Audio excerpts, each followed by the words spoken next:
Hello everybody out there, this is Garrett from 11 Bang Bang. I just want to clear one thing up here before the video gets started. In this video, I often refer to these bullets as the Lyman Great Plains bullets. They are not. They are the Hornady Great Plains bullets. So, without further ado, on to the video. Hello everybody, I'm Garrett. You're watching 11 Bang Bang, and today it's below freezing.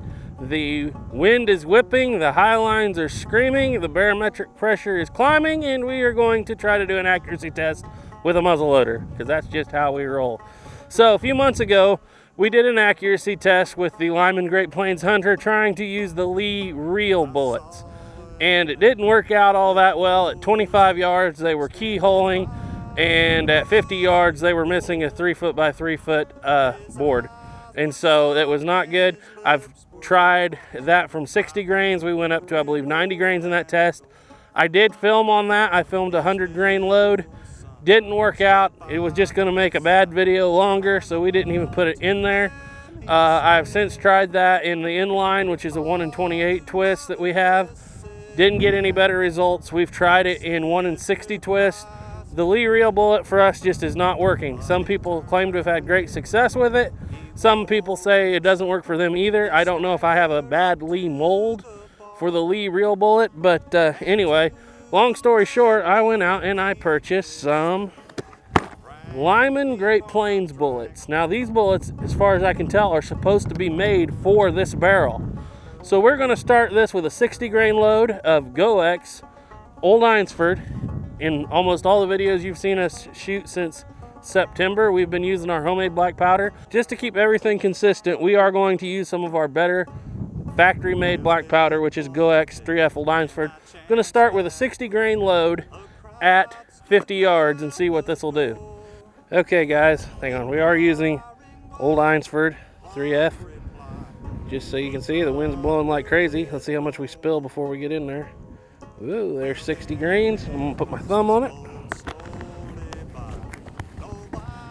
Try to get it down the barrel without it all blowing away. Like that.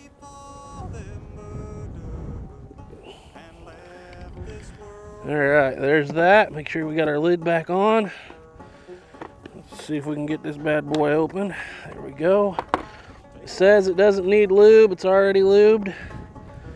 These are Lyman's Great Plains 50 caliber, 385 grain. They are hollow point and hollow based. Yep, hollow point, hollow base. So they should get that rifling real good and possibly be a really good hunting load. It looks like we're going to have to go ahead and start them with a short starter. Whoopsie. Hard to do when I've left my ramrod extended. And they're tight right there off the bat, I'll guarantee you that. That lube is cold. Should be alright though. Oh, we might be able to. We'll go ahead and use our range rod, but she's going to be pretty easy after you get past the initial. Alright. And we're sitting down. And we are going to be using a CCI number 11 cap. By the way, guys, thank you to Snapper from Snapper's Antique Firearms Unlimited. He found these caps and sent them to me, and I appreciate that. Okay, 60 grains, Lyman Great Plains bullet. Set trigger, upper middle light. Alright, so it looks like that one was a hair low, like a foot, maybe a foot and a half, I don't know. But anyway, I about forgot how light this front trigger is too once you set it, so I'll be more prepared. Alright. One more shot and we will know what's going on.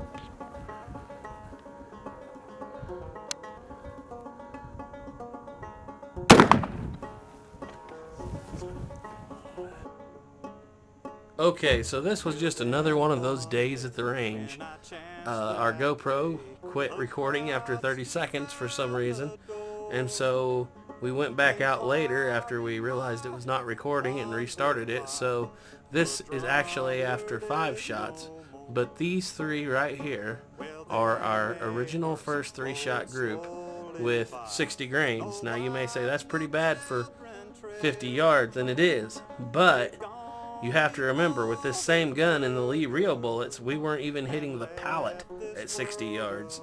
That's how bad it was. So anyway, let's move on to the next set of shots.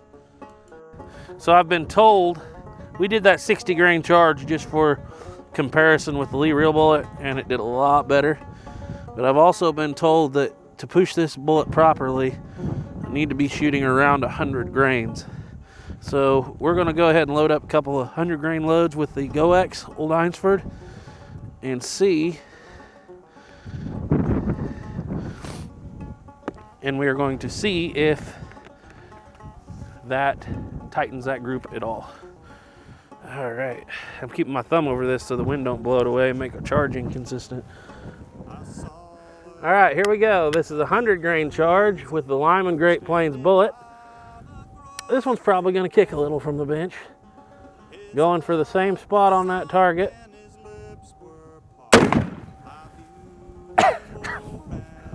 I always make fun of Duke for that, but yeah, I was going to say. that was a good one. Old Garrett Frazier over there. It is right at freezing out here, and the lube on these bullets is getting really, really tight. Right at freezing? I think it's a little below. Well, anyway, I'm starting them now. Instead of using the short starter, I'm starting them with my little rubber mallet. It's not deforming the end, but they are getting tight in that barrel. Second shot, 100 grain charge. And I flinched. Well, this beast with this bullet and 100 grains actually kicks pretty hard from the bench. And I'm used to hard kicking guns. All right, one more shot.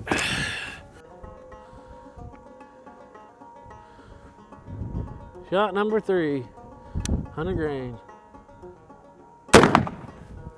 Let's go take a look and see what we did.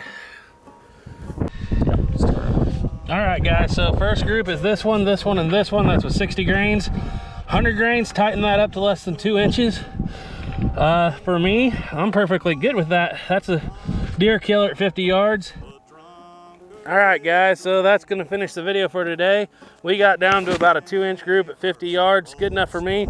You might ask, why don't I go ahead and move the sights and everything and pull the group up to point of aim? Well, I'm really not gonna do that because this was just a test just for YouTube, just for you guys out there to see if these bullets were any better than the Lee Reel bullets, and they are 100% better than the Lee Reel bullets. My goal with this gun was always to make a more realistic hawking out of it, because even though the Lyman's Great Plains rifle is pretty close, it's got a lot of a fish belly here that a Hawken wouldn't have, too much of a rise there, a little bit too much wood, and that's basically, I bought this just to make a Hawken out of. I got to shine up the end cap and everything else. But anyway, I like these bullets.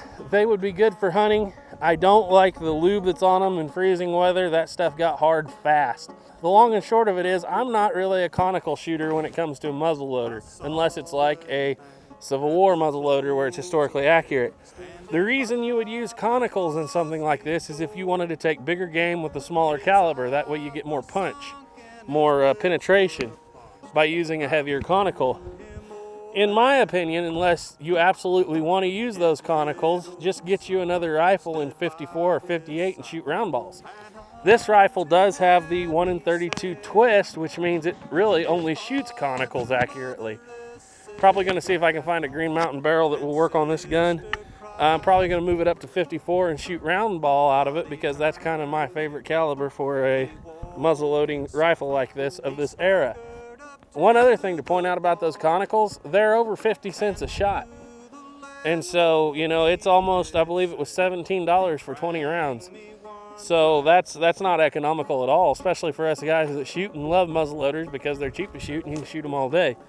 But, you know, if that's what you're going to use to go take a deer with a 50 caliber, by all means do it. In my opinion, they're way better than the Lee Reel bullets. Anyway, trust in God, keep your powder dry. Bye. Well, then one day when I chanced that